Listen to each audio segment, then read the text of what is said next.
The beautiful part of Western Java is a new focus of mankind's thoughts and hopes as men from 30 Asian and African nations come together in April 1955 to discuss problems affecting more than half the population of the globe.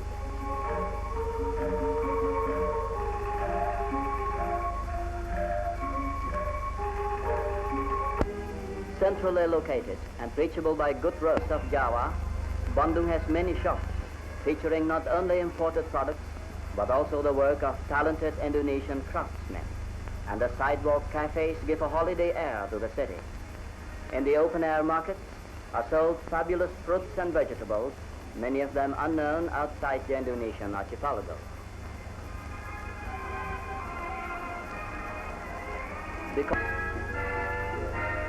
Bandung hopes its visitors will come to see its beloved zoological garden.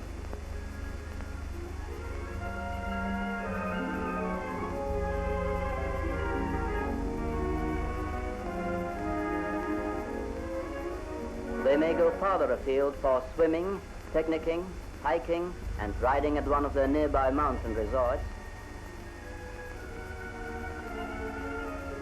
or take time to walk in the quiet, flowering parks,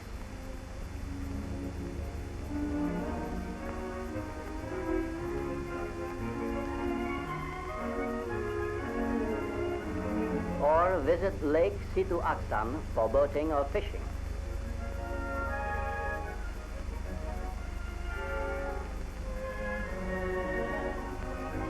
Already well supplied with big hotels, Bandung is trying to arrange the most comfortable accommodations for its guests.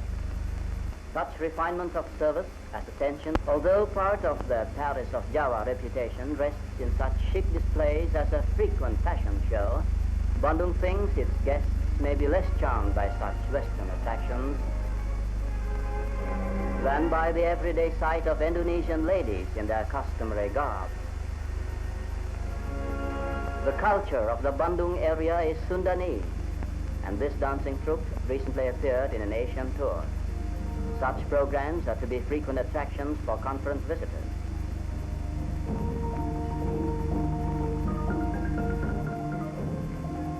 The Sundanese puppet show, or Wayang Golek, is another scheduled entertainment.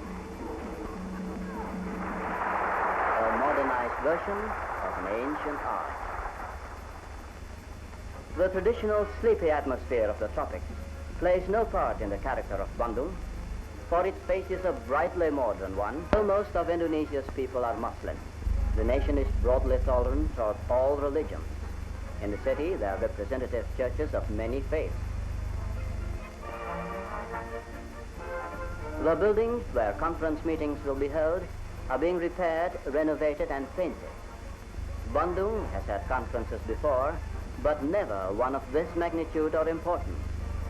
Overall plans for the conference were entrusted to a joint secretariat, chairman by Secretary General of the Foreign Affairs Ministers from Burma, Ceylon, India, Pakistan, and Indonesia.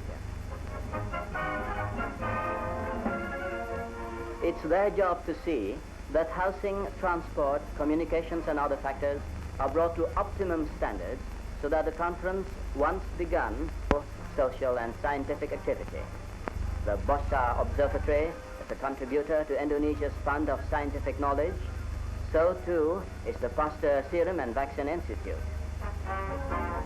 The country's deep compassion for its handicapped citizens may be seen in the Blind People's Institute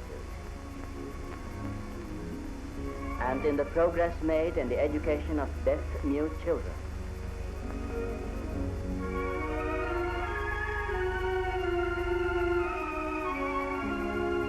Indonesia's vigorous campaign to stamp out illiteracy applies also to children who can neither hear nor speak.